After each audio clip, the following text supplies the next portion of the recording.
고린도전서 1장 18절입니다. 말씀 좀 바꿉니다. 고린도전서 1장 18절입니다. 십자가의 도가 멸망하는 자들에게는 미련한 것이요 구원을 받는 우리에게는 하나님의 능력이라. 아멘. 말씀 제목은 신앙의 분기점입니다. 말씀 제목은 신앙의 분기점입니다. 우리 신앙은 십자가로 모든 것을 이야기할 수 있습니다. 우리가 예수 그리스도의 십자가가 나의 십자가가 되지 않으면 우리에게 필요가 없어요. 예수님이 2000년 전에 오셔서 이 땅에 죽으신 게 나와 관계없는 일이라면 굳이 우리 이 자리에 있을 필요도 없고 굳이 우리 여기에서 기도하고 예배 드릴 필요가 없습니다. 그런 의미에서 신앙에는 분기점이 있는데 그 분기점 속에서 우리는 뭐 해야 되냐면 내 신앙이 진짜인지 그럼 내 신앙이 가짜인지 아니면 내 신앙이 지금 왔다 갔다 하고 있는지 아니면 정말 진리의 길을 따라가고 있는지를 볼 필요가 있습니다. 삶을 살다 보면 여러 가지 일들을 만나고 그 속에서 우리는 여러 결정을 해야 될 때가 있습니다. 때로는 하나님께서 우리 가운데 어떤 역사를 하실 때 정확히 아버지의 놀라운 뜻을 비추실 때가 있습니다. 그때는 괜찮아요. 근데 또 비추지 않으실 때가 좀 그래요. 작년에 우리 딸을 향한 학교를 향한 하나님의 비추심이 제게는 강했기 때문에 그렇습니다. 참 귀하게 하나님 하셨고 또 우리 아들을 보니까 우리 딸이 얼마나 무모한 아이였는지를 극명하게 드러나는 것들이 이제 보여지고 분명히 하나님 하셨던 것을 분명하게 봅니다. 우리 아들을 향해서도 어려움도 조금씩 감동은 있습니다. 그리고 그 부분에서 하나님 어떻게 하실지를 모르죠. 문제는 뭐냐면 우리가 어떤 일들이 이루어지는 것이 중요한 게 아니라 어떤 일이 벌어지는 게 중요한 게 아니라 하나님의 뜻이 성취되는 게 중요합니다. 그런 의미에서 우리는 늘 하나님을 붙들고 하나님께서 온전히 역사하시도록 우리는 믿음으로 반응하면 되는 거죠. 진짜 그리스도인의 자가진단법이라는 것을 어떤 목사 쓰셨던 글에 나와 있는데 제가 한번 7가지를 한번 제가 말씀드리겠습니다. 내가 가장 원하는 게 무엇인가? 첫 번째 질문입니다. 여러분 가장 원하는 게 무엇이에요? 어떤 사람은 어떨 것이고 어떤 사람은 성공일 것이고 건강을 잃어버린 사람은 건강을 원할 겁니다. 여러분이 가장 원하는 게 뭡니까? 두 번째, 여러분이 가장 많이 생각하는 게 뭡니까? 여러분이나 저나 여러분이 많이 생각하는 것이 오늘 우리가 그것에 집중하고 그것을 따라가는 겁니다. 그러니까 성공을 위해 달려가는 사람은 성공만을 생각하며 달려가잖아요. 예수 믿는 사람은 하나님을 생각하며 달려가야 되는데 많은 경우 그렇지 못한 것을 보게 되었습니다. 나는 내 돈을 어떻게 쓰는가? 돈 쓰는 문제. 그러니까 우리 연예인들 중에서도 보면 아주 성인 코스프레를 하는데 단 한 푼도 좋은 일에 쓰지 않는 사람들 있어요. 연예인들 중에. 그런 사람들을 보면은 그들이 얼마나 이중적인지를 알 수 있습니다. 근데 또 속보이게 기부하는 사람이 있어요. 전현무 씨 같은 사람. 이번에 1억을 기부를 했잖아요. 근데 속보이는데도 믿지 않아요. 왠지 아세요? 여러분 1억이라는 돈을 아너 소사이티라고 하는 거기에 올라가더라잖아요. 근데 그 1억이라는 돈을 기부한다는 게 쉽지 않잖아요, 솔직히. 그게 쉽습니까? 말이 1억이지. 속은 보이지만 그래도 기부를 해요. 그러면 대중은 속은 보이지만 묘하지는 않습니다. 그러나 아주 연예인들 중에 누구나 말하지 않겠습니다만은 아주 서민 코스프레 하면서 친근감 있게 하고 오버하면서 하는 그 사람이 있는데 저번에 과거에 땅투기 때문에 문제가 생기고 했던 그 사람인데 근데 그 사람 같은 경우에는 그런 거 전혀 없어요. 그러니까 오늘날 많은 사람들이 인기를 끌고 그 자리에 딱 서가지고 솔직히 좀 과한 대접을 받으면서 사는 건 사실이거든요. 그들이 했다고 하지만 그러면 그것을 돌려줄 수 있는 사람이 돼야 되는데 그게 안 되는 거죠. 그런 의미에서 우리 유파리 형님이 대단한 거예요. 그 어마어마한 재산을 다 사회에 기부하겠다고 그렇게 약속하고 있고, 그리고 입고 다니는 옷이 그 홍콩 재래시장에 저기 막 싸게 파는 데에서 그냥 티셔츠 하나 딱 입고, 그리고 이 양반은 다닐 때 누가 잡아갈 것 같은데 나쁜 놈들이, 그런데도 뭐야 버스 타고 다니고 뭐 저기 지하철 타고 다니고 뭐 그런단 말이에요. 왜 그런 게 가능할까? 그 사람이 예수를 믿는 사람은 아니지만 그 사람을 지탱하고 있는 게 돈이 아니기 때문이에요. 그러니까 여러분, 돈에 연연하는 사람들은 계속 돈에만 집중합니다. 그러니까 우리가 돈 많은 사람들이 아주 막 기부도 할 것 같은데 그러지 않아요. 그렇지 않아요. 우리 뉴스에 한 번씩 나올 때는 뭡니까? 막 팬폰 팔아가지고 어떤 할머니가 기부하셨다, 막 젓갈 장사하셨던 분이 뭐 몇십억 기부하셨다, 그런 말을 듣지만 어느 기업 사장님이 어떻게 해서 막 자기 산재를 털어가지고 막 했다는 게 없잖아요. 국가에서 막 압박하지 않아요, 실제로. 그런 것처럼 우리가 지금 내가 많이 생각하고 있는 거, 그리고 나를 지금 끌고 나가는 게 뭐냐라는 거예요. 그게 돈이냐, 명예냐, 성공이냐, 아니면 어떤 것이냐, 그걸 들여다봐야 된다는 거예요. 그 다음 우리는 여가를 어떻게 보내는가? 우리가 어떤 여행을 가거나 그랬을 때에 어떤 사람은 먹는 재미로 다니는 사람이 있고요, 어떤 사람은 보는 재미로 다니는 사람이 있고요, 또 어떤 사람은 사람 만나는 재미에 또 그렇게 하는 사람도 있고, 여행마다 여러 가지 다르죠. 우리가 어떤 여가를 보낼 때에도 우리는 하나님을 빼고서는 절대 그러면 안 돼요. 예수 믿는 사람들은 적어도, 그래서 에타할라크라고 하는 그 에녹이 하나님과 동행했다 할 때 히브리어로 에타할라크는 뜻은 하나님과 산책하다라는 뜻이 있잖아요. 그러니까 하나님과 발맞춰 걸으면서 산책하듯이 살아야 돼, 인생.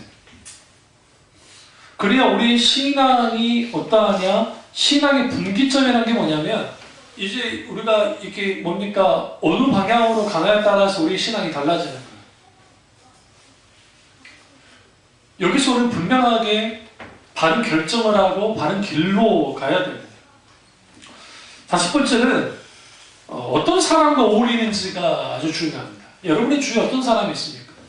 나이가 마흔이 딱 되면, 마흔이 넘어오시면 인간관계를 조금씩 정리해 나가야 됩니다. 목사 무슨 말입니까?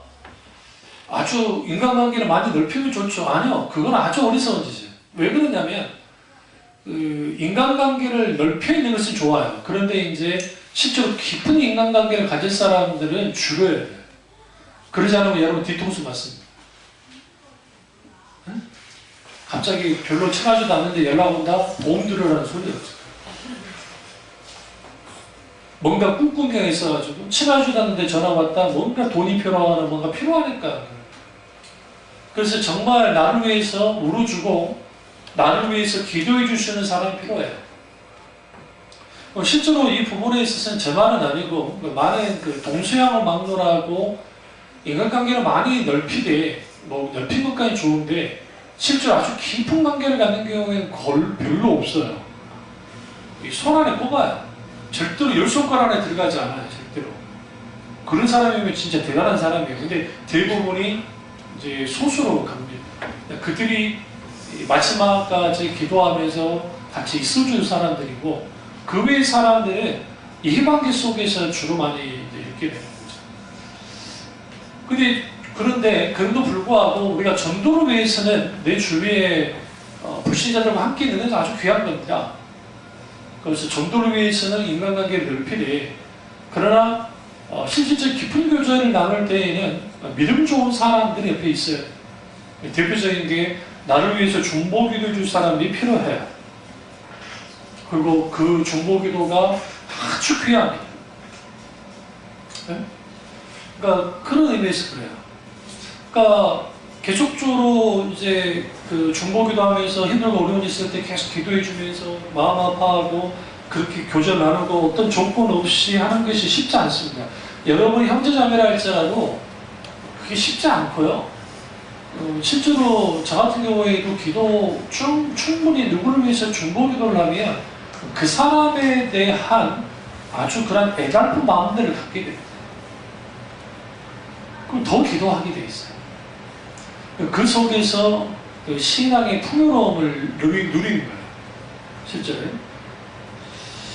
그리고 나는 누구를 존경하고 어떤 것에 열광하는가?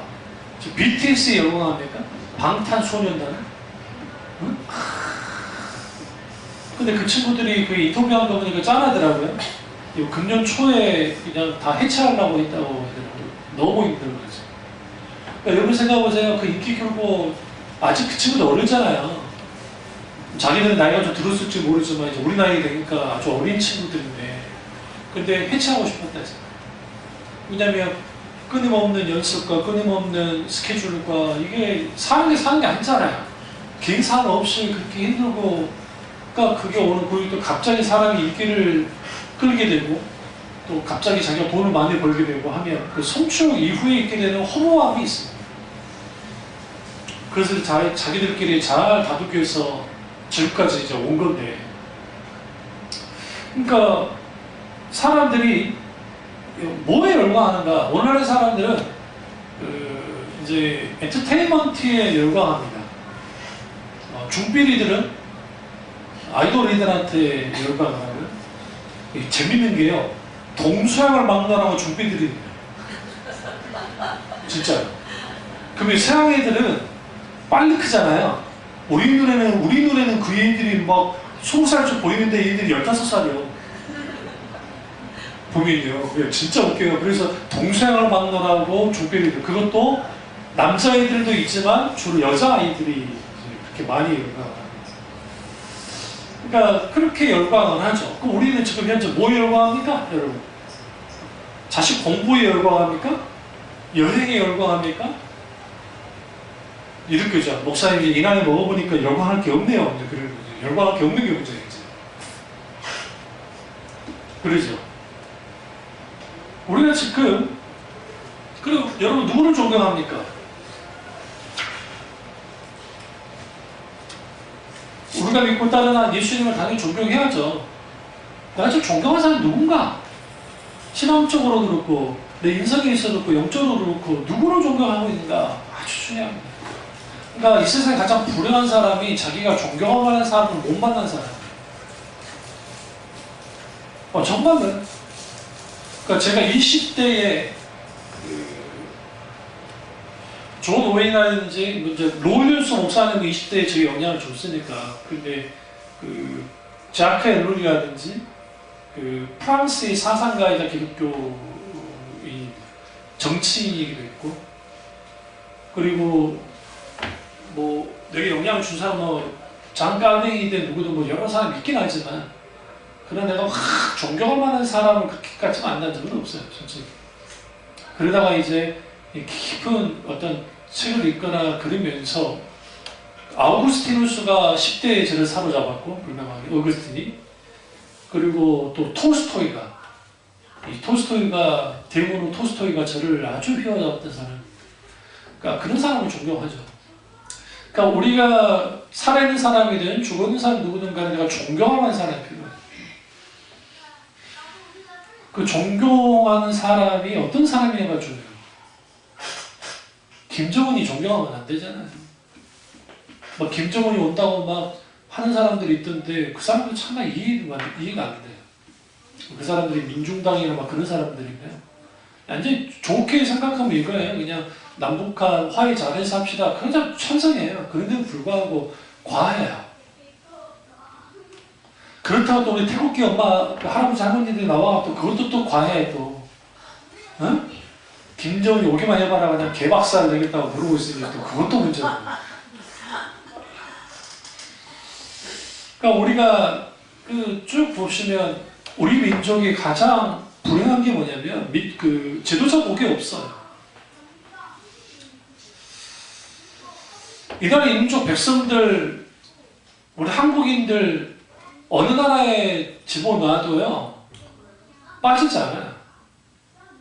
내가 한국 사람이라서 그러는 게 아니라 지도를 한번 딱 펴놓으세요. 그 동북아시아 지도만 딱 펴놓으세요. 우리나라가 있는 게 이상해요. 우리나라가 존재하는 게 이상하다고요.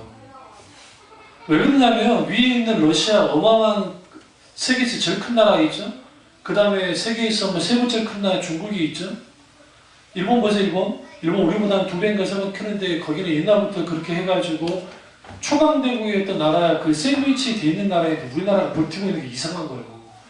지금 우리가 일본어를 쓰든지 중국말을 쓰든지 러시아말을 써야 될 나라예요. 그런데 이민족이 지금 이루고 있어요. 지금 우리나라가 만약에 동남아시아 정도 있었으면 이거는 가장 큰 강국입니다. 그러니까 이 부분은 제가 왜 말씀드리냐면 왜 하나님이 이 나라의 민족을 살려뒀을까? 응? 다른 소수민족에 전락시키지 않고 하나님의 뜻이에요.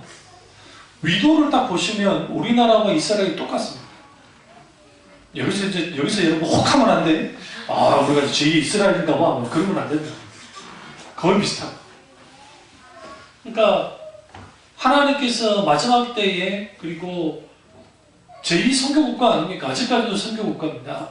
이민입니다. 이민. 우리 형이 아마 저기 갔다 왔을 거예요. 그 라오스에 교회 선교사 파송되는 분이 있어서 거기 라오스 형수랑 같이 가서 거기서 이제 섬기고 이제 아마 돌아왔을 텐데 지금도 선교사로 그렇게 나가요. 여러분 선교사의 삶은 쉽지 않습니다. 왜 그러냐면 선교사들은 이게 뭐 그 척박한 환경 다 떠나가지고 아주 익숙하지 않는 지옥으로 가는 것 자체가 힘들어요. 제가 요술만 있다가 서울에 한번 올라왔을 때가 있었거든요. 고등학생 때. 형 군대 간 때문에. 제가 농담 아니고 정신을 못 차렸어요. 차가 왜 그렇게 많으면. 응? 그때 이렇게 대단한 뭐 빌딩도 없었는데 강남 가서 환장할 일이지. 근데 강남도 아닌데 서울역에 내려가지고 그러고 있었다는 게 와, 정신이 하나. 그러다가 광주도 이사 갔는데 광주도 좀 큰 편이잖아요. 광역시니까. 근데 이제 거기서도 좀 그랬는데 막상 서울 올라오니까 이거는 어마어마하게 큰 거죠. 그러니까 이게 오는 게 있어요. 그러니까 여기 지금 토박이들은 서울 토박이들은 어릴 때부터 서울에 자란 사람은 상관없는데 저처럼 이제 20살이 돼가지고 오르면 거기서 받는 상처가 있는데 그게 뭐냐면 그 지하철 표 끄는 아저씨한테 상처받았어요. 왠지 아세요? 던져버려. 아, 기분 나쁘네. 보지도 않아요. 돈 좀 탁 던져버려. 어이씨, 속으로, 어이씨, 알았구나, 이 인간이. 더러워 못 살겠다. 우리도 안 그러거든요. 또 제 어렸을 때는 차장까지 있으니까 차장까지 있었거든요. 저는 마지막 차장이 있던 때까지 제가 차를 이제 버스를 탔었으니까 그게 광역버스는 있었어요. 그 왔다 갔다 하는데 먼저까지. 그러니까 상처되죠. 우리가 내가 존경할 만한 사람 만나는 거 귀하고 성경에서 그런 사람 만나는 것도 아주 귀하고 그리고 내가 정말 어떤 것에 열광하는지를 볼 필요가 있고 마지막 7번째는 무엇을 보고 웃는가. 여러분 언제 웃음이 나옵니까? 애들 잘 때요? 저쪽은 애들 잘 때 웃음이 나올 거예요. 근데 애들이 말 잘 들어주면 괜찮겠지만 그것도 아니거든요. 그러니까 우리가 하나님께서 우리에게 웃음 지으시는데 우리도 하나님께 웃음 지을 수 있어요. 하나님과의 관계 속에서 실제로 그런 것이 필요한데 사람들이 그렇지 못하는 거예요. 그러니까 진짜 그리스도인의 자가 진단법은 내 자아가 하나님을 찾고 하나님의 추구할 때 거기서 뭘 얻냐면 페르소나라는 게 가면이라는 뜻인데 그 가면을 딱 벗는 거예요. 자기 있는 그대로의 모습을 드러내는 겁니다. 그러면 오늘 십자가의 도가 멸망한 자에게는 미련한 것이고 구원받는 우리에게는 하나님의 능력이라 말하는데 이 십자가가 모든 신앙의 분수령이에요. 예수 그리스도의 십자가의 능력 그리고 예수 그리스도의 십자가의 지혜가 우리 가운데 있어야 우리는 뭐 할 수 있느냐? 진짜 우리는 뭐 하느냐? 내 신앙이 성경에서 말하는 참된 신앙으로 바로 설 수가 있어요. 그럼 이제 신앙이 가짜나 진짜나를 이제 분명하게 우리가 좀 봐야 되는데, 진짜는 신앙의 기본에 충실합니다. 기본. 이 베이직이라는 표현을 쓰는데요. 그 기본이 딱 되어 있어요. 그 기본에는 뭐가 있냐면 예수 그리스도의 십자가가 있는 거예요. 예수 그리스도의 십자가라고 하는 그 기본 위에서 우리 신앙이 서야 되는 거예요. 근데 오늘날 많은 사람들이 자기 신앙을 어떻게 세우냐면 자기 종교적인 체험, 뭐 배경, 어떤 그런 것들 여러 가지를 통해서 세우는 거예요. 그러니까 지금 현재 여러분 포털에 요즘 대학생 신천지가 어떻게 공격을 하냐면, 야, 요즘에는 이제는 뭐 설문조사 한다면 다 하니까 해주지도 않으니까 얘들이 동아리를 결성을 해가지고 공연을 한다고 원래 오게 만든 거예요. 자기들끼리 화게도 하고, 또 하나는 심지어는 썸을 타게 만든대요. 썸 타게. 그러니까 만남의 자리를 해줘가지고 같이 마치 그런 것처럼 연기를 해가지고 그 애들을 꼬여내는 거예요. 당연히 썸 탈 때 누구를 보내겠어요? 예쁜 아가씨와 잘생긴 남자를 보내겠죠? 그걸 통해서 그들의 배경을 다 숨기고 마치 그 앞에 다니는 것처럼 막 하면서 막 하는 거야. 꿰는 거야. 그러니까 왜 그렇게 하느냐? 그렇게 해야 잡아먹을 수 있으니까. 그러니까 제가 과거에 이해가 안 됐다는 게, 어떻게 왜 JMS 정명석에게 빠지고 어떻게 이초석이나 또 뭐 이장님이나 그리고 뭐 저희 구원파 김기동이나 이런 사람들한테 왜 빠질까? 응? 뭐 문수명이 말할 것도 없고 구원파 박용수라든지 이 사람들한테 왜 빠질까 참 이해가 안 됐어요. 그런데 생각해보면 어떤 면에서는 쉽게 빠질 수 있는 게, 제 신앙의 뿌리는 처음에는 성령님의 놀라운 역사 속에 조명의 역사 가운데 내가 구원을 받았고, 동시적으로 하나님의 말씀에서 인격적인 하나님을 만났단 말이에요. 말씀에서 하나님을 만나고 난 다음에 그때 했던 게 두 가지를 했는데, 그 하나님을 향한 뜨거운 기도가 이제 기도 훈련에 들어갔고, 그래서 100일 내 스스로의 작전 기도를 했고, 또 하나는 하나님 말씀을 읽기 시작했단 말이에요. 그러나 그리스도는 아주 불완전한 상황이 나지만 그도 불구하고 하나님의 놀라운 은혜가 함께 있어요. 기도 가운데 하나님이 놀랍게 만져주시고 역사하시고, 그리고 동시에 말씀 가운데 하나님을 서서히 알아가기 시작하고, 그러면서 한 발 더 나아가서 감동에 와서, 그래서 성경 공부를 원래는 하위 CCC에 들어가려다가 고등학교 CCC로 들어가려다가 하지 않고, 저는 혼자 이제 기독교 서점을 가가지고 쭉 성경 공부 교재를 쭉 봐서 뭐 알아야죠. 내 출신이 순복음이기 때문에 순복음 전도사님들한테, 우리 전도사님들한테 물어봐봤자 필요가 없다고 생각했어요. 왜? 순복음 그때 당시에 블로그로였기 때문에 성경을 뭐 그렇게 중요시 여기지도 않았어요. 성경 공부를. 성경을 중요시 여기지만 성경 공부를. 그러니까 그래서 찾은 게 합동측, 개혁에서 나오는 개혁측이, 그러니까 합동, 지금의 개혁교회에서 나오는 성경 공부를 사서 공부하기 시작한 겁니다. 그리고 말씀 가운데 자라났고, 그 열매는 딱 2년을 집중적으로 성경 공부를 이제 하니까 급속도로 자라나요. 근데 이제 단점은 뭐냐면, 이게 내가 옳은지 그른지를 잘 몰라. 그래서 이제 고2가 됐을 때 했던 일이 뭐냐면, 이제 주석책이라든지 그리고 신학 서적을 들추기 시작했어요. 그러면서 나의 오류를 수정해 나가는 거예요. 수정해 나가는 거예요. 그러니까 박옥수 이단이와 활개를 치고 해도 구원론을 보면 신학적으로도 그렇고 또 성경 말씀적으로 그렇고 전혀 옳지 않거든요.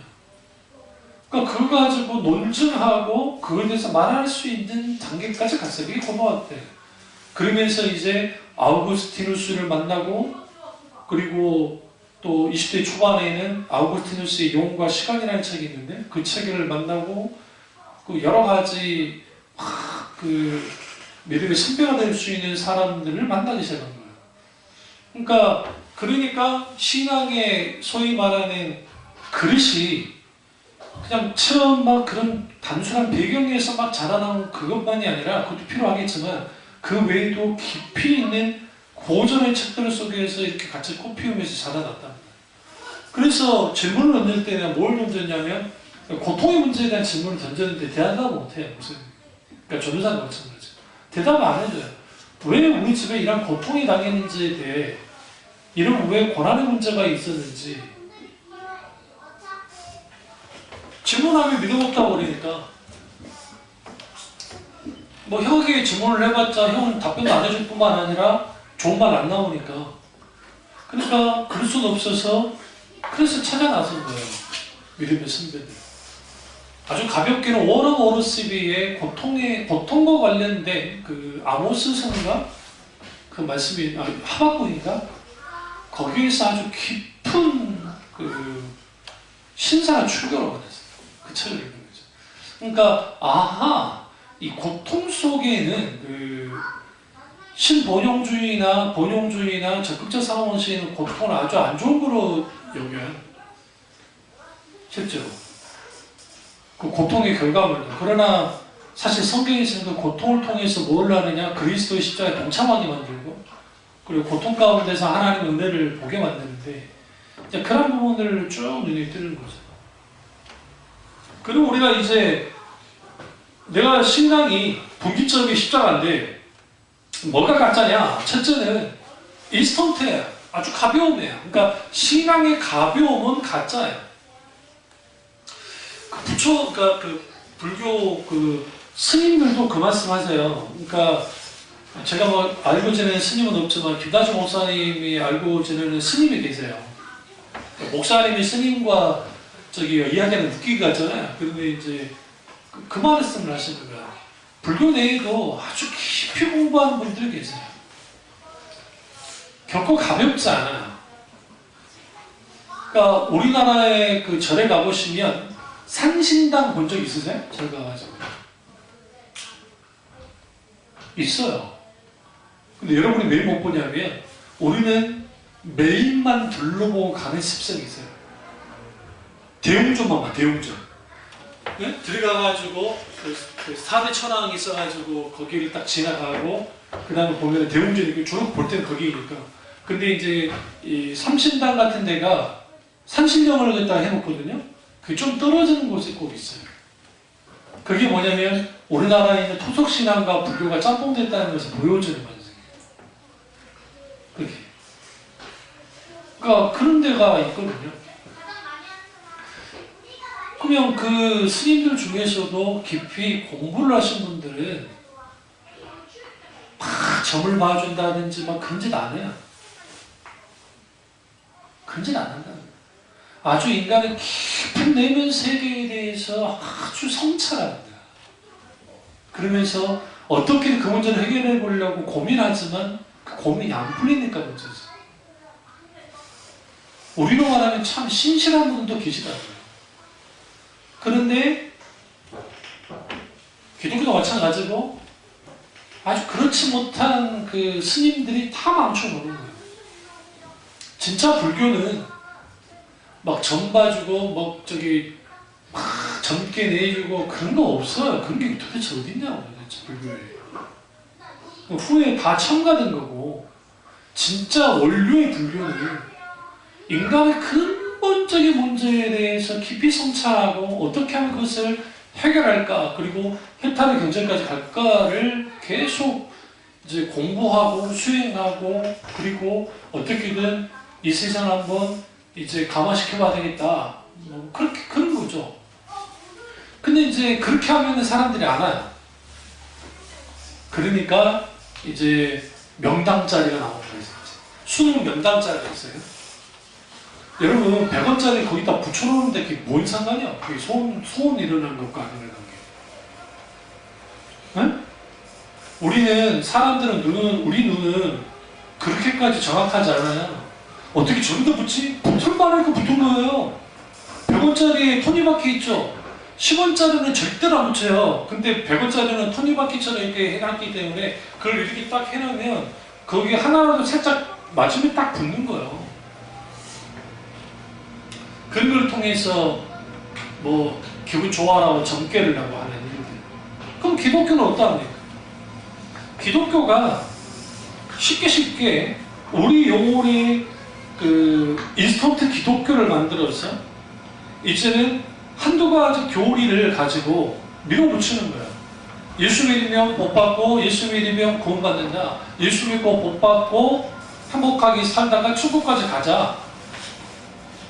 이 말 자체에는 그렇게 큰 틀린 말은 없는 것 같은데, 그러다 보니까 설교에는 뭐 늘 복 받아라, 복 받아라, 복 받아라, 이 복 받아야 된다, 이렇게 하면 복 받을 수 있습니다, 저렇게 하면 복 받을 수 있습니다, 이렇게 하면 문제 해결됩니다, 저렇게 하면 문제를 해결됩니다 라고만 가르친다. 그리고 은혜 가운데 이렇게 하면 하나님 은혜 베푸시고 역사하십니다. 그 은혜에 대한 이해 또한 문제가 있고, 믿으면 이해는 말할 것도 없고, 그러다 보니까 자꾸만 신앙이 가벼워지는 거예요. 기독교는 절대로 가볍지 않아요. 기독신앙 자체가.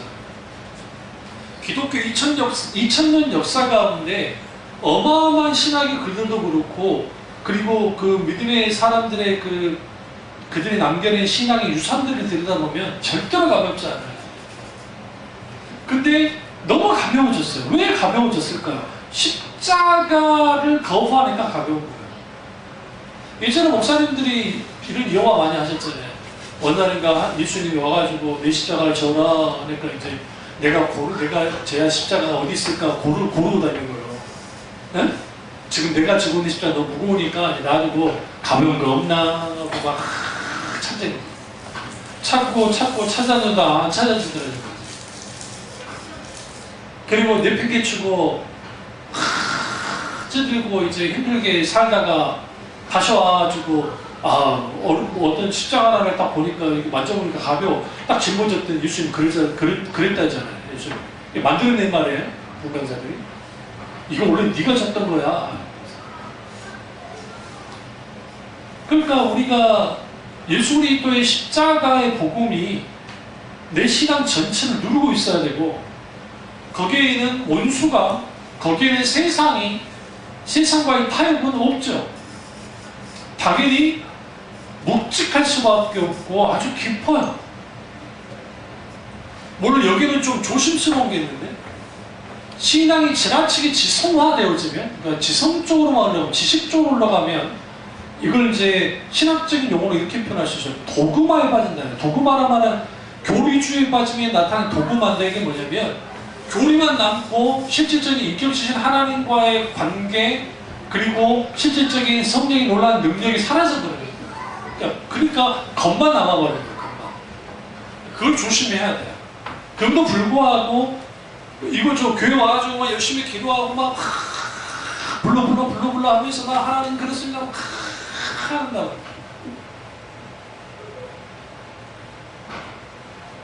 근데 막상 예수 믿지 않는 사람하고 조금만 이야기해도 딸려. 예를 들어서 우주에 대해서 말한다.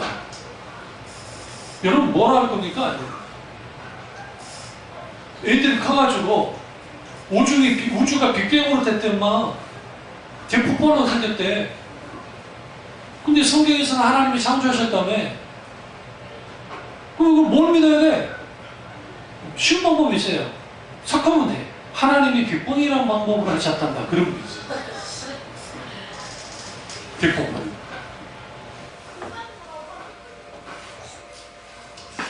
우리가 잘 알고 있는 그 목성인가요? 잘 아는 게 아니라 저도 몰랐었는데, 목성이 그 액체 위성이라더라고요. 액체, 고체가 아니고 액체.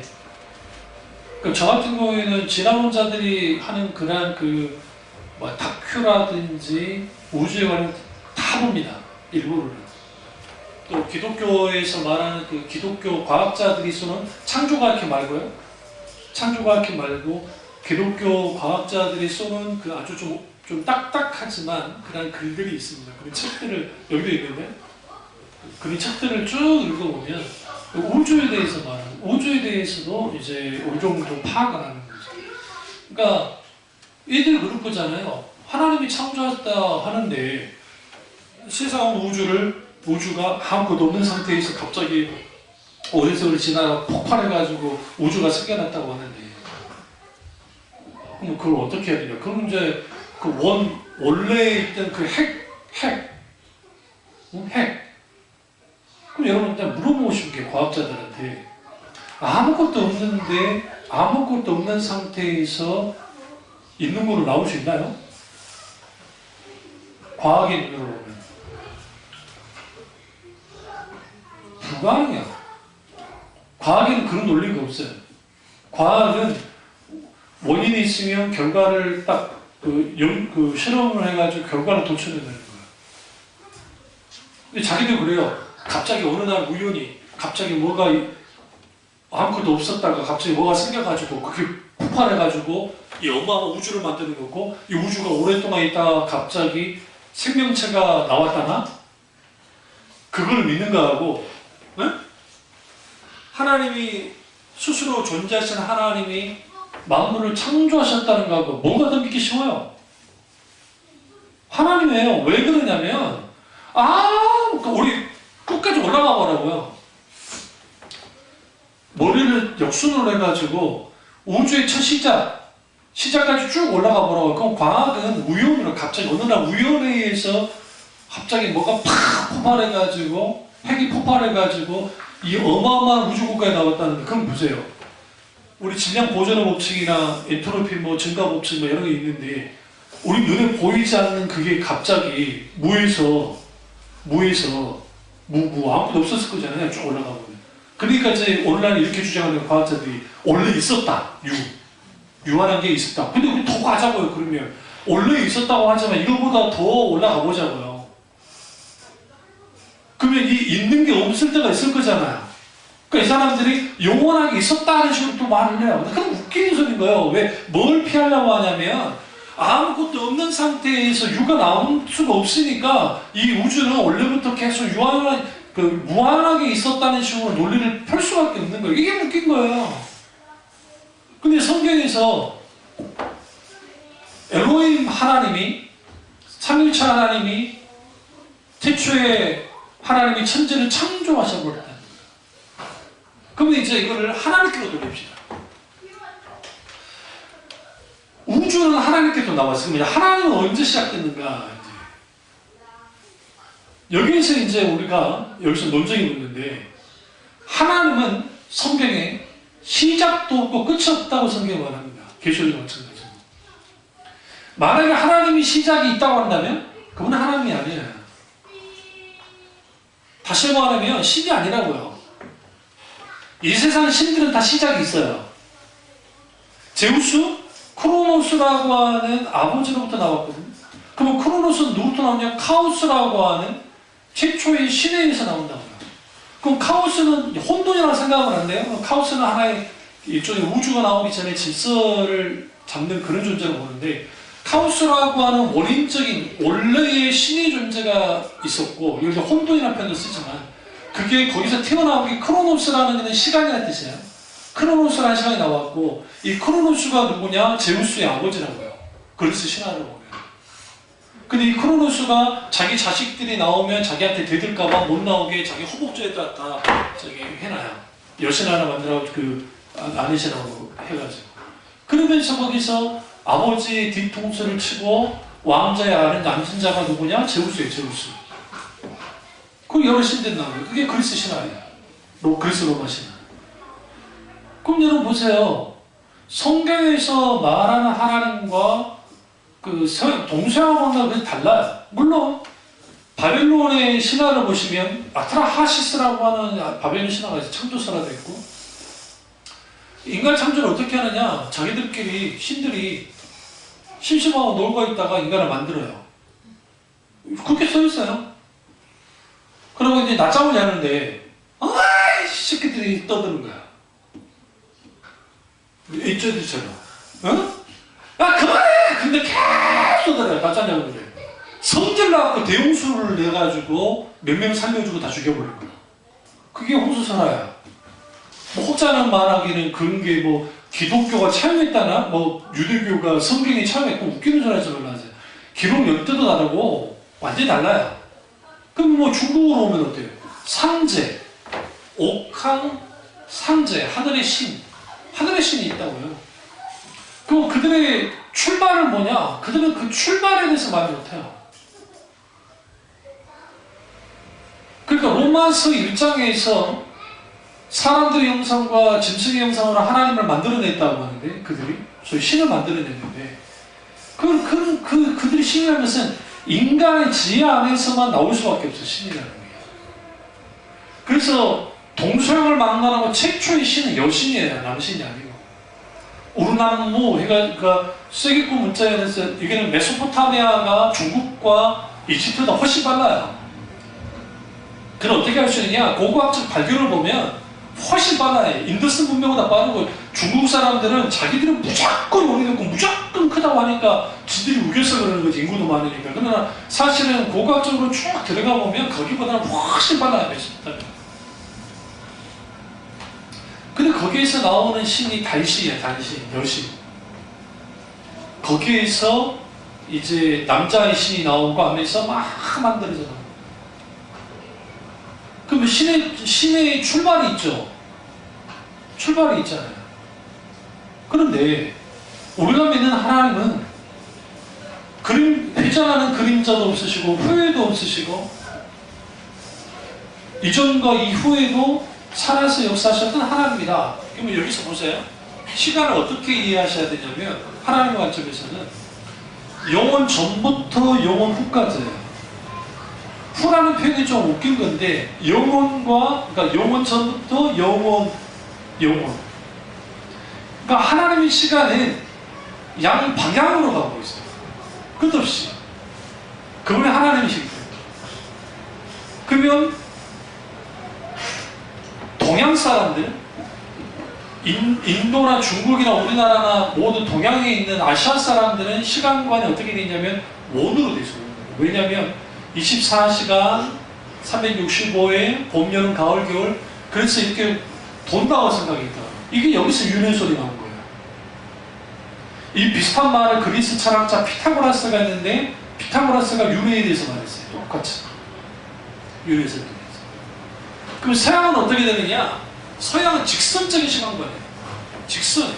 시간이 이렇게 쭉 달려가는 거예요. 기독교 영향을 받아서요. 그러니까 거기도 한계가 있어요. 불명하게. 그러니까 예수 그리스도가 2000년 전에 이 땅에 오신 것은 보세요. 하나님이 창조한 태초라는 시간이 있고 그 시간에 영원한 시간이 침투해 들어온 거예요. 그게 그리스도의 구속의 십자가로 나타나는 역사예요. 그러니까 이게 시간의 개념으로 보네요. 이게 좀 어렵습니다만. 그럼 제가 무슨 말씀 드리냐면 우리가 이렇게 지금 제가 생각하는 이 부분도 그렇게까지 가볍지 않아요. 그러니까 하나님이 영원하신 분이다. 하나님 그분이 살아서 역사하신 하나님이다. 우주의 기원과 우주에 대해서 말할 때 그러면 욥기서에 우주와 관련된 기록이 많이 나오는데 여기 생각보다 많이 나와요. 욥기서에 보면 북쪽 하늘을 폈다는 말씀이 있는데 놀랍게도 북쪽 하늘에 펼쳐듯이 펼쳐 있어요. 실제로 과학자들이 딱 그 망으로 보면. 그 성경은 과학책은 아니지만 하나님의 계시 속에서 되어진 하나님 말씀이기 때문에 정확하게 그 부분에서 말을 하고 있어요. 그 펼쳐진 것을 인간의 눈으로 못 봐요. 볼 수 있는 그냥 인간의 눈으로 보고 알 수 있는 게 아닌데도 불구하고 과학이 발전해서 그걸 발견한 건데도 불구하고 이미 성경은 이미 3,500년 전에 그걸 말하고 있다. 둘째로 가짜는 인격 변화를 소홀히 합니다. 사람을, 그러니까 죄인을 이 거룩한 하나님의 백성으로 만드는 것은 시간이 만드는 것이 아니라 뭐가 만들어요? 하나님 그분이 우리 가운데 오셔서 하나님과의 만남이 있어야 사람이 변화돼요. 처음 예수 믿고 처음 막 왔고 막 은혜 받으면 막 변화된 듯해요. 그러나 예전은 다 돌아가죠. 신기할 정도로. 인간은 그런 존재예요. 그래서 우리는 하나님이 우리 가운데 마음이 변하도록 주께서 우리 가운데 마음을 뭐예요? 계속 마음의 변화를 하나님이 촉구해요. 우리는 뭐 해야 되느냐? 우리의 마음을 하나님께 깨뜨리면서 우리는 계속적으로 우리의 마음을 하나님께 드려야 된다. 이사야 55장 6절에 보면 너희는 여호와를 만나마를 때 찾으라. 가까이 계실 때 그를 부르라. 악인은 그 길을 불의한 자는 그 생각을 버리고 여호와께 돌아오라. 여기서 재밌는 그 동사 단어가 그 4개가 나오는데 그건 뭐냐면 찾으라, 부르라, 버리라, 돌아오라. 그러니까 이사야 55장 6절에 이 동사 4개가 한꺼번에 들어갔다는 것은 이게 엄청난 거예요.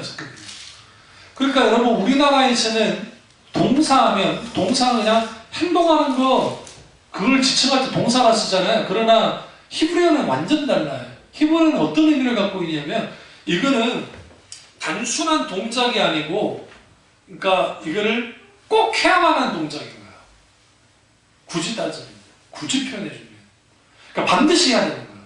그러니까 반드시 뭐 해야 돼요? 반드시 하나님을 찾아야 되고 반드시 주님을 불러야 되고 반드시 그 불의한 생각을 버려야 되고 반드시 하나님께로 돌아와야 돼요. 그렇게 되어져야 인격이 변해요. 인격이 변한다. 그러니까 우리가 하나님을 찾지 않으니까 하나님을 부르지 않기 때문에 우리의 잘못된 불의한 생각을 버리지 않고 하나님께로 돌아오지 않기 때문에 우리는 마음이 되느냐? 변화되잖아요. 그런데 진짜 기독교는 사람의 변화에, 인격의 변화에 관심이 있지만 가짜 기독교는 헌금만 많이 해주면 돼요. 찾아와서 주고 자리 채워주고 그 선시 봉사만 해주고 유지만 시켜주면 괜찮은 거예요. 그러니까 사람들을 끝없이 모으게 하는 거예요. 모으도록.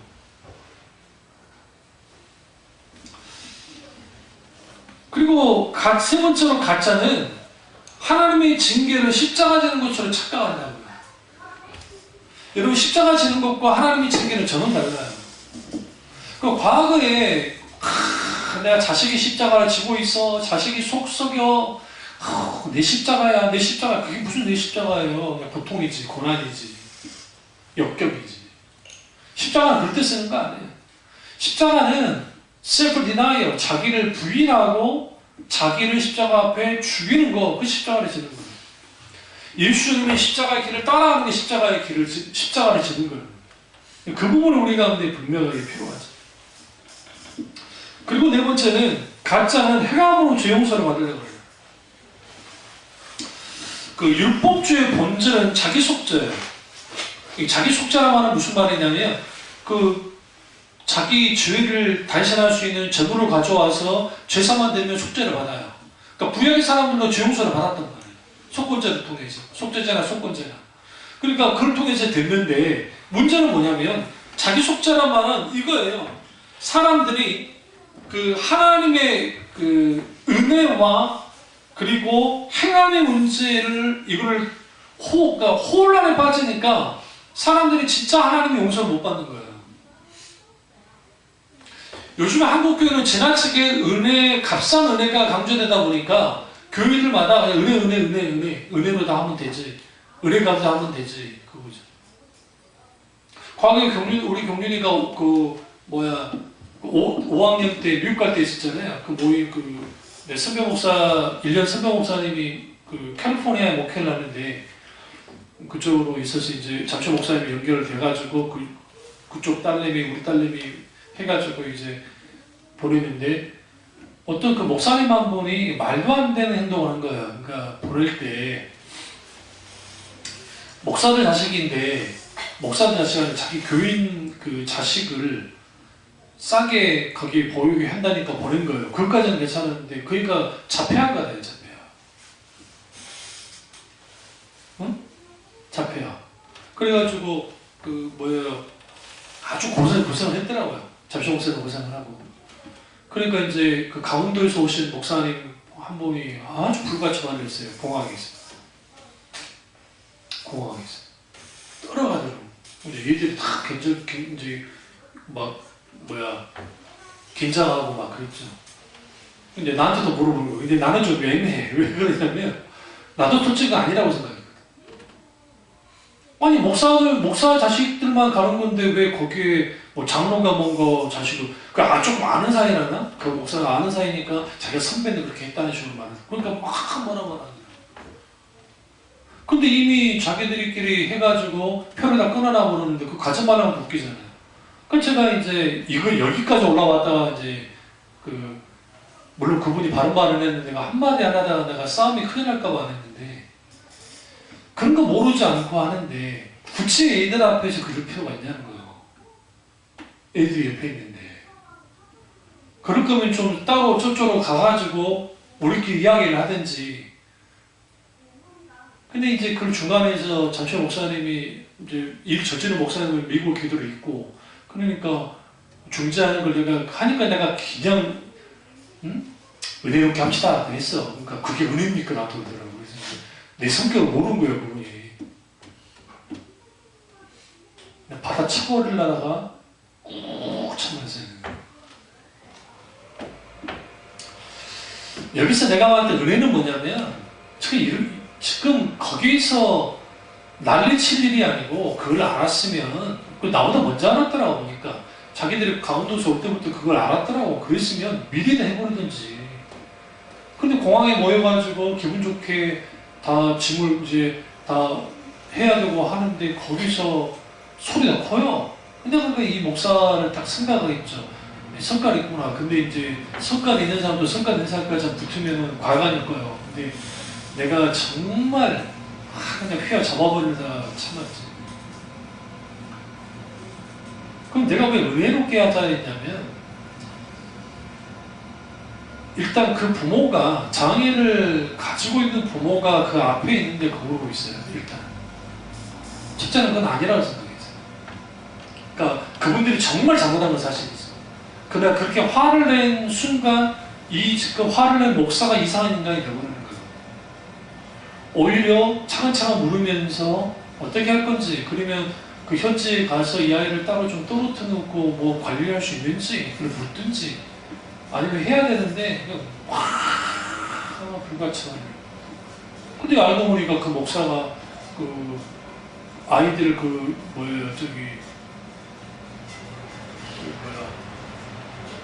입양하는 목사예요. 입양하는 목사예요. 그냥 더 이해가 안 되는 거 그러니까. 아니 물론 화가 나겠죠. 그 여자의 딸이 화는 나겠지만 여러분 내 자식도 키우기 힘든데 남 자식 데려다 키우기 쉽습니까? 허니가 입양해서 키웠다 생각해봐. 응? 환장할 일이야. 내 새끼니까 지금 저거 봐주는 거지. 안 그랬으면 누구든지 나도 마찬가지고 우리 자식도 마찬가지. 근데 그런 게 그때 이제 느꼈던 게 뭐냐면 상처가 많아서 입양하면서 얘를 키우는데 쉬웠겠어요. 생각해보세요. 그래서 그 아이 입양한 아이 어쨌든 정말 은혜 가운데 좀 하고 구경시키고 싶은데 난데없이 잡혀야 그것도 등초 위반이에요. 나도 정말 싫더라고. 내가 관계만 아니었으면 우리 딸내미 못 가겠을 거야. 내 성격상. 틀어버렸어. 근데 그럴 수는 없었죠. 그래서도 안 됐어. 그러니까 하나님의 은혜가 작동될 때는 그런 걸 합시다. 맞아요. 그분 말이. 그리고 그분 말이 100배는 맞는데 방법이 틀린 거예요. 방법이. 일일이 제가 말을 못해서 가만히 있던 건 아니고 충분히 따져줄 수 있는데 내가 따지고 따질수록 이거는 싸움이 크게 번질 거고 제가 정말 화가 나면 그때는 그 사람 아니고 누가 돼도 가만두지 않으니까 더더군다나 내 딸이 공항에 있는데 내가 이상한 발광한 짓을 해봐야 만하게 진짜 내가 옳다 할지는 그게 뭐가 그게 그 은혜가 되면 뭐가 되겠어요? 그 애 인생에 평생 기억에 남을걸요. 우리 아빠가 공항에서 지랄했어. 안 그럴까요? 그럼 지랄한 거지. 분명히 그런 거예요. 지 딸 앞에서. 유명한 딸 앞에서. 그러니까 이렇게 그 하나님의 은혜가 작동되어지면 옳다 그르다를 판별할 때에 그게 서로 옳다 할지라도 거기에 좀 지혜로운 표현, 은혜가 필요해요.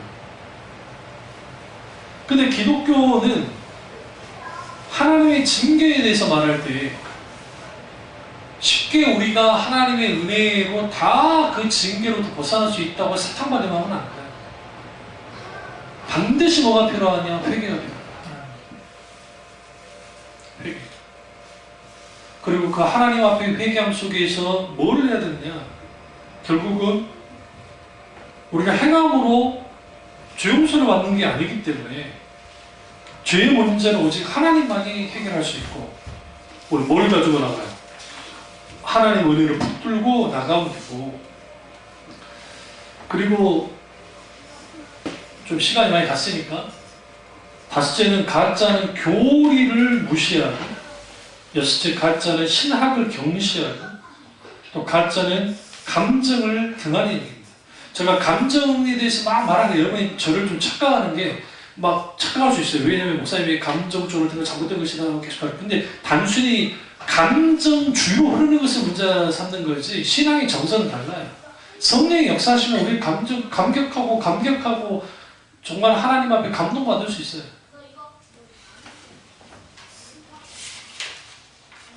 그리고 가짜는 영적 균형 감각이 없고요. 왜? 한쪽으로 치우쳐요. 그래서 우리가 정말 하나님을 믿는다 할 때는 정말 우리는 어떻게 해야 돼요? 십자가가 무게중심으로 탁 서 있고 그 위에 우리 신앙이 있어야 신앙의 분기점이 있는데 가짜로 갈 것인가 진짜로 갈 것인가 가볍지 않는 좀 무거운 하나님의 십자가의 어떤 그런 무게가 있는 십자가 무게만큼의 있는 신앙이 될 때 그때 하나님이 인정합니다. 이 믿음이 저와 여러분이 있길 주님으로 축원합니다. 기도하겠습니다. 기도하실 때 오늘 우리가 정말 하나님 앞에